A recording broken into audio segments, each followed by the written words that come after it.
I don't think I'll ever open my door on Halloween again. Not after that night, not after him. It started like any other October 31st. Cold air, orange porch lights, the faint smell of burning leaves from somewhere down the street. I live in a quiet cul-de-sac on the edge of town. Mostly older folks and a few young families. Every year I hand out candy just to feel less alone, I guess. My wife passed away a few years ago, and the silence in this house tends to get heavy, especially around the holidays. That night, I set up a bowl of mini Snickers and turned on the porch light. Kids came in small groups. Ghosts, superheroes, vampires. I smiled, complimented their costumes, dropped candy in their bags. It was ordinary, comforting even, until it wasn't. It must have been around 9. The rush had slowed, and I was about to turn off the light when I heard 3 soft knocks. Not the usual frantic pounding of kids, but slow, deliberate ones. Knock, knock, knock, knock. When I opened the door, a boy stood there, alone. He couldn't have been more than 7 or 8. He wore a faded, old-fashioned costume, a kind of homemade clown outfit with big buttons and a small paper mask covering only his eyes. The fabric looked yellowed like something from the 1950s. He held a rusty metal pail instead of a plastic pumpkin. "Trick or treat," he said quietly. His voice was flat but polite. I smiled out of habit and reached for the bowl. "Hey buddy, nice costume." He tilted his head a little. "Thanks, Michael." I froze. No one had called me by my full name in years, not since my mother. Everyone else just said Mike. I tried to play it off. "That's funny. How'd you know my name?" He didn't answer. He just looked at me through that little mask, eyes shining darkly under the porch light. Then he said, "Do you still have the treehouse in your backyard?" My hand slipped and the candy rattled in the bowl. "What?" "The one you built with your dad. You used to keep a blue flashlight up there, remember?" My mouth went dry. I hadn't thought about that flashlight in decades. I was maybe 9 when I lost it up there. It fell through a crack in the floorboards. I never told anyone, not even my dad. I took a shaky breath. "Kid, who are you?" But when I looked up again, the porch was empty. No footsteps, no rustling leaves, just the faint sound of the wind pushing through the maples. I stepped out, scanned the yard, the street, nothing. Every house was dark now. Trick-or-treating hours were over. My heart was pounding so hard I could feel it in my throat. I went back inside, locked the door, turned off the porch light. For a while, I just sat on the couch trying to rationalize it. Maybe some kid overheard me talking once. Maybe one of the neighbor's kids was pulling a prank. But the way he said it, the tone of his voice, calm, old-fashioned, almost rehearsed, it didn't sound like a prank. Around midnight, I got up to make some tea, but the window by the sink faces the backyard, and when I looked out, I swear I saw movement near the old oak tree, the one that used to hold my treehouse. At first, I thought it was just shadows, but then I saw a small figure standing perfectly still right where the base of the tree used to be before we tore the platform down years ago, a child-sized figure. I didn't move. I just watched. My pulse thudded in my ears. The figure tilted its head. The same slow, curious motion the boy had made at the door. And then it stepped back. Into the dark. Gone. I didn't sleep that night. I sat up till dawn with the TV on mute, just staring at the front door, waiting for another knock that never came. The next morning, when the sun finally came up, I went outside. I walked to the tree, half expecting to find nothing. but the dirt beneath it looked disturbed, like something had been standing there for hours. Small shoe prints, too small for any of the neighborhood kids. That's when I decided to check the old photo albums. Maybe I just needed to remind myself of simpler times. I pulled down a dusty box from the top of the closet. Pictures from my childhood.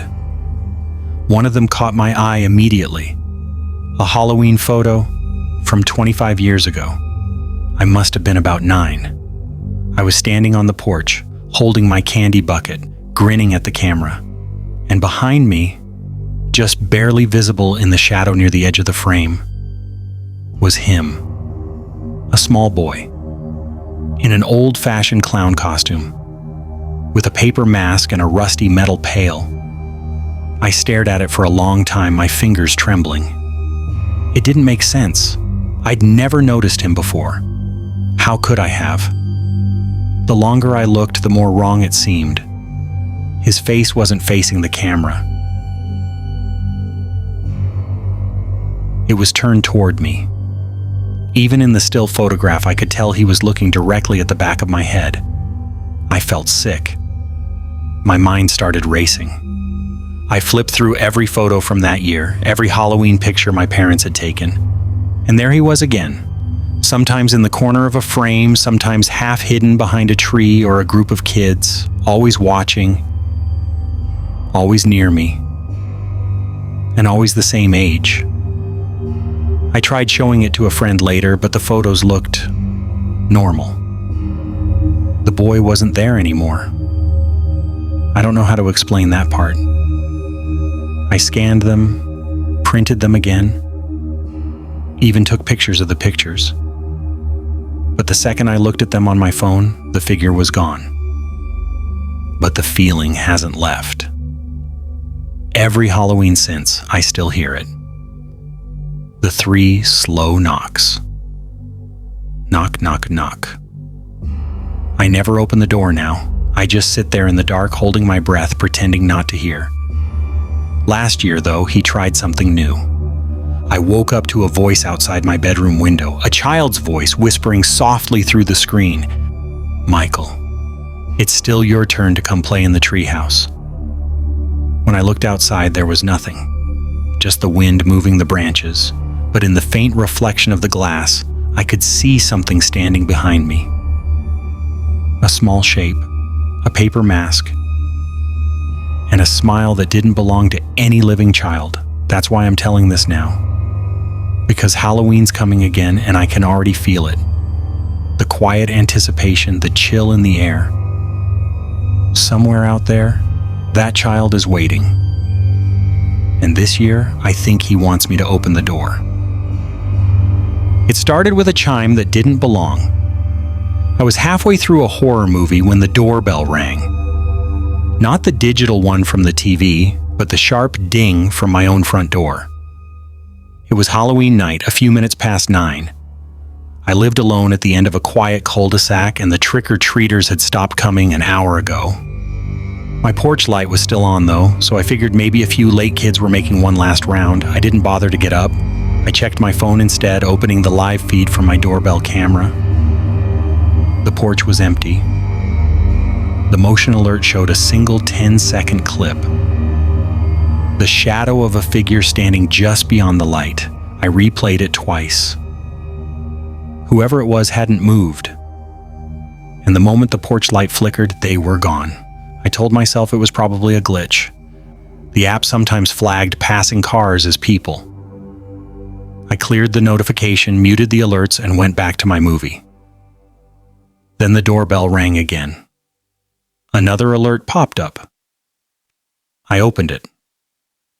This time, someone was standing there, tall, still, facing the camera. The street light caught the side of his face. My face.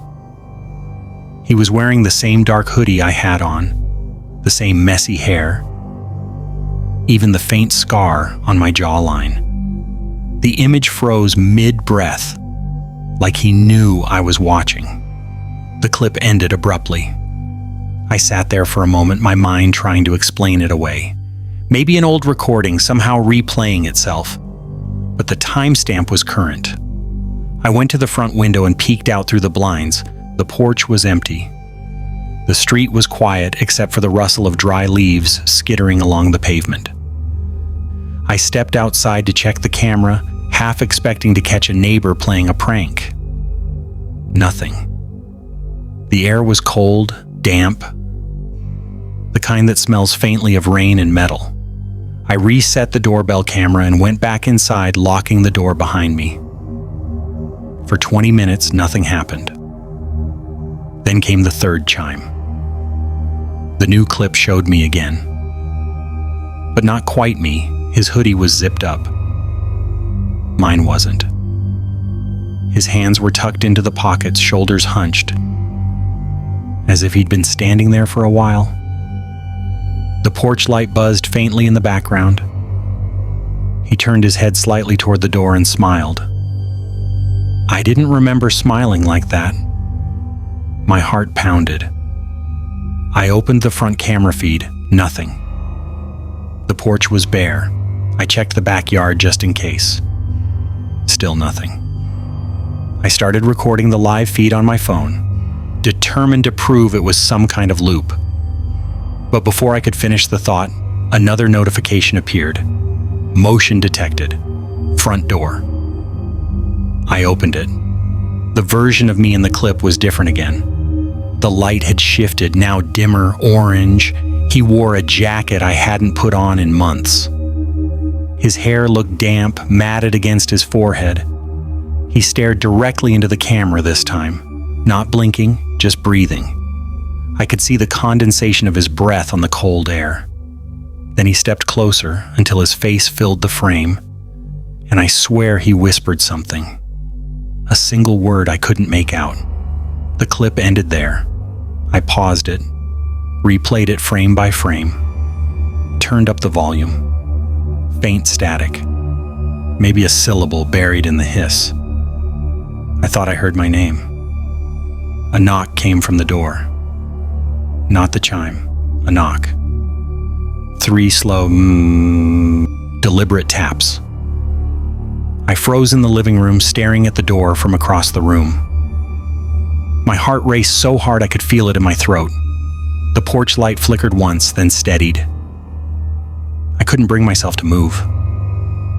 When I finally worked up the courage to check again, there was another notification waiting. I opened it with shaking hands. The latest clip showed me standing at the door again. But this time he wasn't outside. He was inside, standing just behind the door, facing me. I dropped the phone. It clattered against the hardwood, screen still glowing. I picked it up and scrubbed through the video again. The timestamp was seconds old. That was impossible. I ran to the door and yanked it open. The porch was empty, the street was silent. Not even the sound of crickets. I looked back into the house through the doorway, half expecting to see someone standing inside. But it was just the dim glow of my living room lamp. I slammed the door shut and locked it. I didn't want to look at my phone again, but I had to. Another alert appeared almost instantly. Motion detected, front door. The clip loaded slowly this time, the buffering circle spinning for what felt like forever.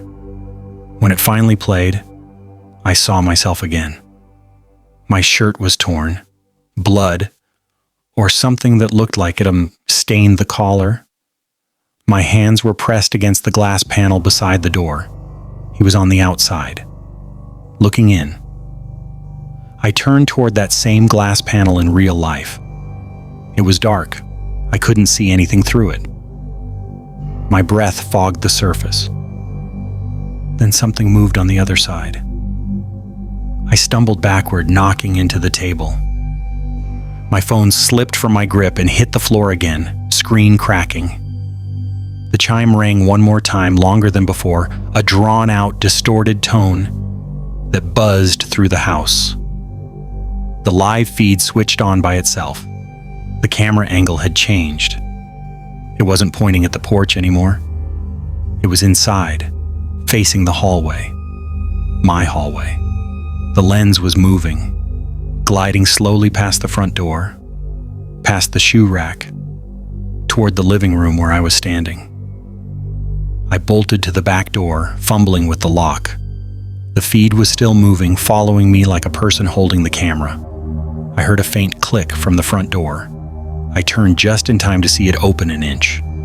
The camera feed froze mid-motion, but the sound continued. A long, dragging step across the floorboards, then another. I couldn't breathe. I could see my reflection in the kitchen window, pale, wide-eyed, trembling, and then something else behind me. A second me stepping into view. Same clothes, same face, except his eyes looked wrong, unfocused, like they were staring through me instead of at me. He raised his hand. The last thing I remember is the faint glow of the phone on the floor, still recording, as that hand reached for the screen. The next morning, the police found the door wide open. The footage from the night before showed only static after 9:47 p.m. until the final clip, 1 minute long. It showed me standing outside on the porch in the pale dawn light, opening my own front door and stepping inside. But I haven't been seen since.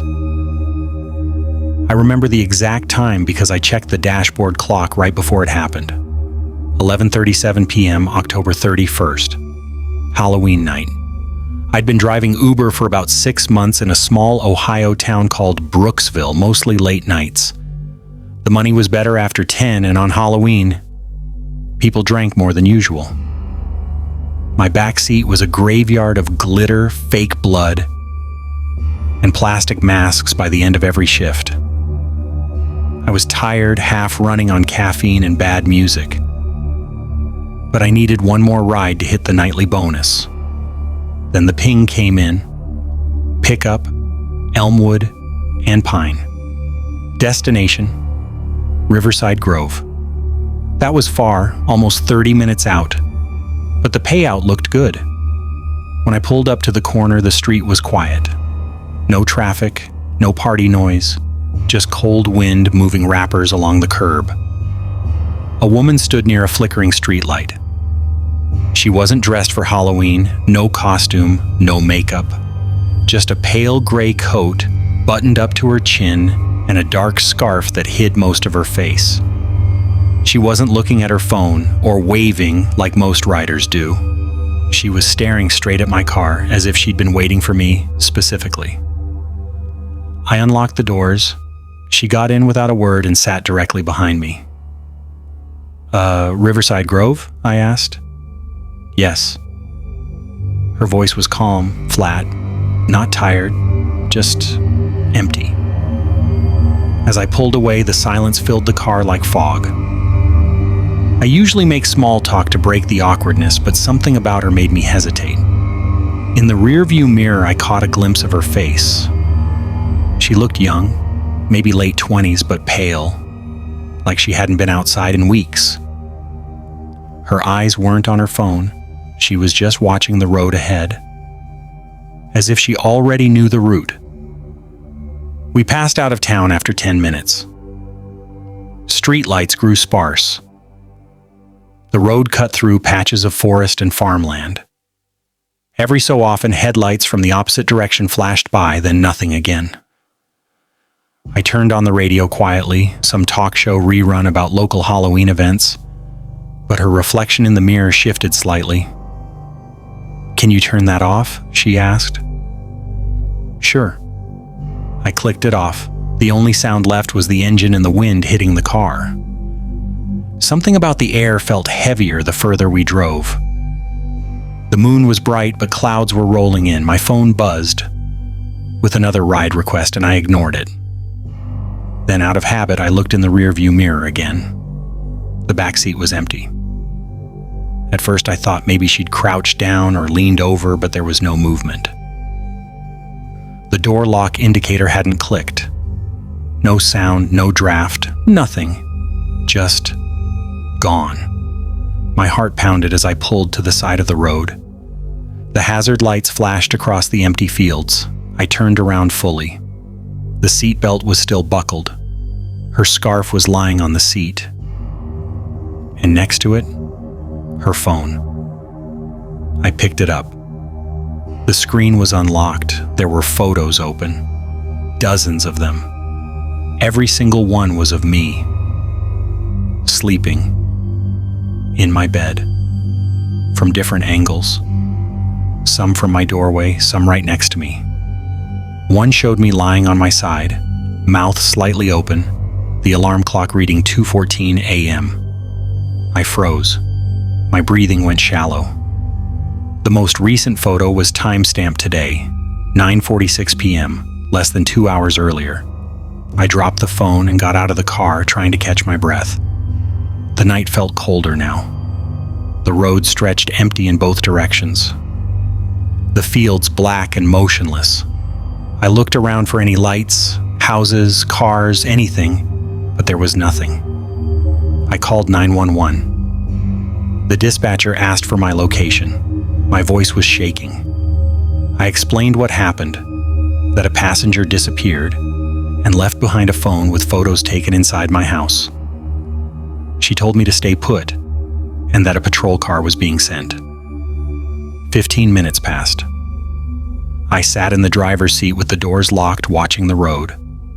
I couldn't stop glancing at the mirror, half expecting her face to reappear behind me.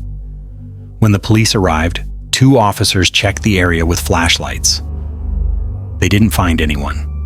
One of them looked through the phone, scrolling silently.